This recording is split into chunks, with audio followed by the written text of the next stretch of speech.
Bonjour à tous. Comme vous avez pu le voir en début de vidéo, celle-ci est déconseillée aux plus jeunes d'entre nous et aux plus sensibles. En effet, dans cette vidéo, nous allons découvrir 3 photos assez dures à regarder concernant la psychiatrie à certaines époques et dans certains lieux donnés. Mon but n'est pas de faire du sensationnalisme, mais plutôt de faire découvrir ce qui a pu se passer à certains moments dans la psychiatrie. Je ne cherche pas dans cette vidéo à faire l'historique des hôpitaux psy ou des asiles, je me le garde pour une prochaine vidéo, mais simplement de faire découvrir des fragments à un moment donné et dans des lieux donnés. Nous allons découvrir 3 photos particulièrement dérangeantes et qui peuvent toucher les personnes les plus sensibles et les plus jeunes, comme je le répète. En attendant, je vous souhaite une bonne vidéo.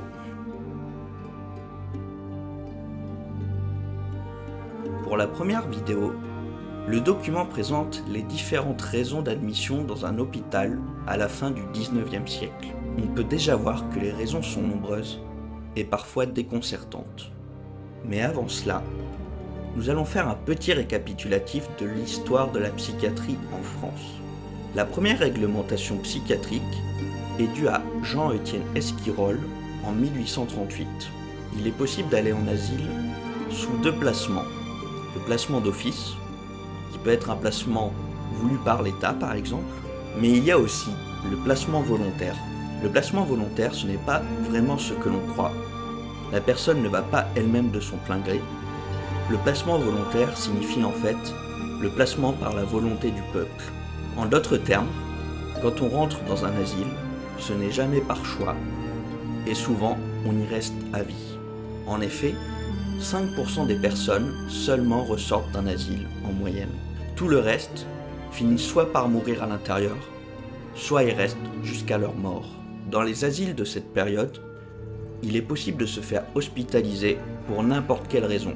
On peut remarquer certaines raisons très vagues, comme la douleur, travailler dur ou la paresse. Ce sont des raisons qui n'ont aucun sens. Par exemple, le terme douleur peut s'appliquer à tout et n'importe quoi.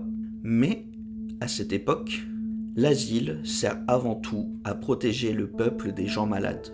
Alors qu'aujourd'hui, on va plutôt chercher à guérir ces personnes et à les protéger d'eux-mêmes. Dans ce cas-là, on voit pourquoi les raisons de l'admission sont aussi nombreuses et aussi vagues. Il faut imaginer que dès qu'une personne dérange un peu, sort un peu des clous, il est possible pour elle de se faire enfermer à l'asile. On peut le voir à partir de certaines catégories qui sont complètement contradictoires. On peut parler du fait de se donner du plaisir ou au contraire de ne pas s'en donner. Les 2 raisons existent et on voit que les risques de se faire hospitaliser peut être dû à n'importe quoi et à n'importe quel moment. Personne n'est à l'abri et il suffit de sortir un peu des clous pour se retrouver à l'asile. Plusieurs raisons qui peuvent paraître beaucoup plus acceptables aujourd'hui, comme la jalousie excessive, l'alcool mauvais ou être superstitieux à outrance, sont pour elles une des raisons d'aller à l'asile à l'époque. Aujourd'hui, bien que parfois pouvant mener la vie dure à la personne, c'est avant tout avec la personne que l'on travaille sur ça, pour se sentir mieux. À l'époque, il se serait retrouvé enfermé pour protéger la société de ces personnes. Il faut aussi noter les traitements à cette période qui sont à la fois complètement dangereuses et complètement barbares. On peut parler de la saignée, de donner des prises importantes de sédatifs et, encore plus choquant, certains soignants font frôler la mort aux patients pour leur créer un choc, pensant pouvoir guérir leur maladie. Enfin,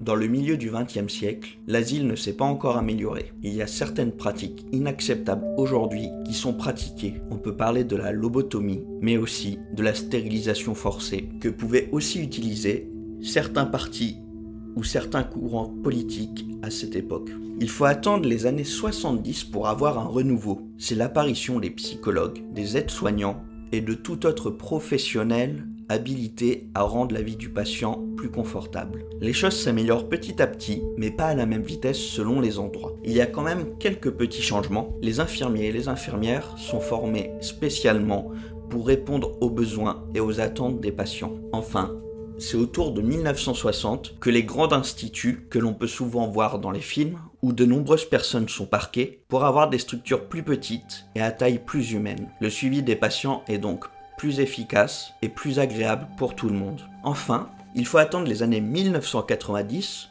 soit seulement il y a à peu près plus de 30 ans, pour qu'une nouvelle réglementation remplace celle de 1838. 1838. Il aura fallu 150 ans dans l'histoire psychiatrique française pour enfin arriver à quelque chose de plus humain. L'histoire de la psychiatrie française a donc pour le moment été construite en majeure partie sur une réglementation de 1838. Qu'apporte cette réglementation en 1990 ? Tout d'abord, c'est là qu'est inscrit le fait qu'il faut prioriser le droit et le bien-être des malades. Il y a aussi 3 placements mis en place. L'hospitalisation d'office, qui remplace le placement d'office. Il y a aussi l'hospitalisation à la demande d'un tiers. C'est souvent la famille qui fait une demande de prise en charge pour l'un de leurs proches. Et enfin, c'est l'une des nouveautés, il y a l'hospitalisation libre. Cette fois, le patient est libre d'y aller s'il sent qu'il en a le besoin. Nous allons maintenant découvrir le deuxième document. S'il est extrêmement difficile de vivre dans un asile pour quelque personne que ce soit, pour la femme c'est encore plus compliqué. En effet, la femme a souvent été en inégalité avec les hommes à propos de leurs droits, et c'est encore plus visible dans un asile. 2 des premières raisons qui peuvent conduire la femme dans un asile, c'est l'hystérie et la nymphomanie. Ces termes qu'on utilise encore aujourd'hui sont essentiellement reliés aux femmes et sont dus qu'ils étaient utilisés dans les années 1840 dans les hôpitaux psychiatriques. Ce ne sont pas des termes qu'on met au masculin, et ce sont souvent des termes très flous. Qu'est-ce que signifie la nymphomanie ? Du coup, même le mari pouvait désigner sa femme comme nymphomane, ce qui pouvait la conduire directement à l'asile. Concernant l'hystérie regroupe en fait plusieurs choses. Une femme peut être désignée comme hystérique si elle a trop d'émotions, si elle est en état de choc, et pour d'autres pathologies qui ne seront pas traitées du coup correctement. Aller en asile, que ce soit pour les hommes et surtout pour les femmes, c'est surtout se sentir encore plus mal qu'avant d'y aller. Une autre raison d'admission particulièrement choquante, ce sont les troubles menstruels. En fait, la femme peut aller à l'asile en ayant simplement ses règles. Par exemple, des règles trop abondantes ou ne pas avoir de règles du tout. Et souvent, c'est le mari qui en témoigne encore une fois. De ce fait, on voit qu'à travers ces différentes pathologies, le mari a le plein pouvoir sur sa femme. Il peut l'emmener en asile et s'en débarrasser complètement. C'est un traitement complètement inhumain et injuste envers la femme, car le fait d'avoir simplement ses règles peut l'amener à l'asile. Et enfin, la dernière raison est la plus choquante. On peut être enfermé pour maladie de femme. C'est un terme qui est extrêmement flou, pas par hasard. La femme peut se retrouver à l'asile pour n'importe quelle raison. Et souvent à la discrétion du mari, l'employeur ou parfois les enfants. En d'autres termes, à cette période, le fait d'être simplement une femme agrandit grandement le risque d'aller à l'asile. On voit le traitement particulièrement injuste, parfois inhumain, pour la place de la femme dans cette société qui pouvait se faire enfermer dès qu'elle dérangeait un peu son mari, ses enfants, son employeur ou la société tout entière. On sait aujourd'hui qu'il y a encore de nombreuses inégalités dans le traitement de la femme, et notamment dans les pays les moins développés. Ça sera le sujet de mon 3e document.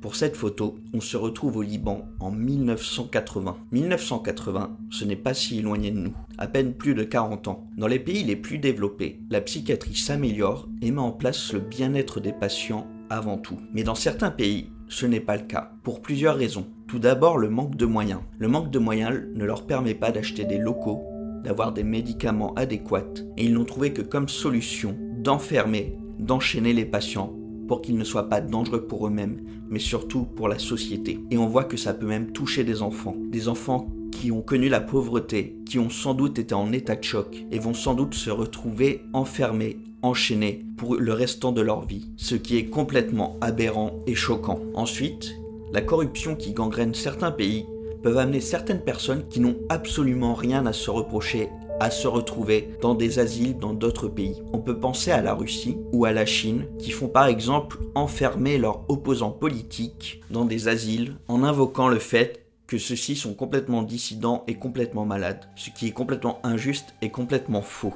Enfin, il y a le manque de formation des soignants qui essayent de faire au mieux mais qui n'ont aucunement les moyens de soulager ces patients. Nous pouvons nous replacer dans le contexte de la France à partir des années 1990. Le traitement est beaucoup plus humain pour les patients. Ce n'est pas parfait, car petit à petit, des lits sont fermés, moins de personnes sont engagées, et cela se fait au détriment du bien-être des personnes et de la volonté des soignants de faire de leur mieux. Aujourd'hui, la situation en France est imparfaite, mais il faut savoir que dans d'autres pays, encore aujourd'hui, l'asile comme on le connaissait il y a 150 ans existe toujours.